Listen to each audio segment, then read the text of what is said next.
తమిళ కథానాయకుడు జీవా super man గా నటించిన చిత్రం మాస్క్. మిస్కిన్ తెరకెక్కించిన ఈ సినిమాలో పూజా హెగ్డే కథానాయిక. సూపర్ గుడ్ ఫిల్మ్ సంస్థ మాస్క్ ను ఈ నెల 31న విడుదల చేసేందుకు సన్నాహాలు చేస్తోంది.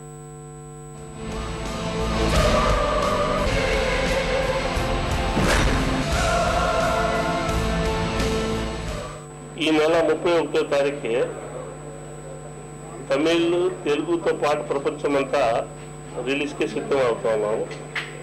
ఆడియో ఈ నెలనే 12వ తారీఖున విడుదలయ్యి మంచి సక్సెస్ సాధించింది. లాస్ట్ వీకే ఆదిత్య మ్యూజిక్ ఆయన ఓనర్ ఉమేష్ గుప్తా గారు చెప్తున్నారు, ఇది 3 పాటలు అయినా ఈ సినిమాలో 30 పాటలకు సమానము. యూత్ చాలా బాగా లైక్ చేస్తున్నారు ఆ సాంగ్స్ అని అన్నారు. మన ఆంధ్ర ప్రేక్షకులకి ఒక రంగం లాంటి బ్లాక్ బాస్టర్ హిట్ అందించిన మన హీరో జీవా నటిస్తున్నారు. తమిళ్లో ఈ సినిమాని యూటీవీ సంస్థ వాళ్ళు నటించుకొని తమిళ్ నుంచే తెలుగుకి పెద్ద కాంపిటీషన్ అయ్యి పెద్ద రేట్ ఇచ్చేసే తెలుగుకి తీసుకోవడం జరిగింది. ఈ సినిమాలో ముఖ్యంగా దర్శకుడు మిస్కిన్, ఇప్పటికే ఆయన తమిళనాడు అంతా దాదాపు ఒక 5 సినిమాలు మంచి హిట్ ఇచ్చిన తర్వాత ఇది 6వ చిత్రం అయింది.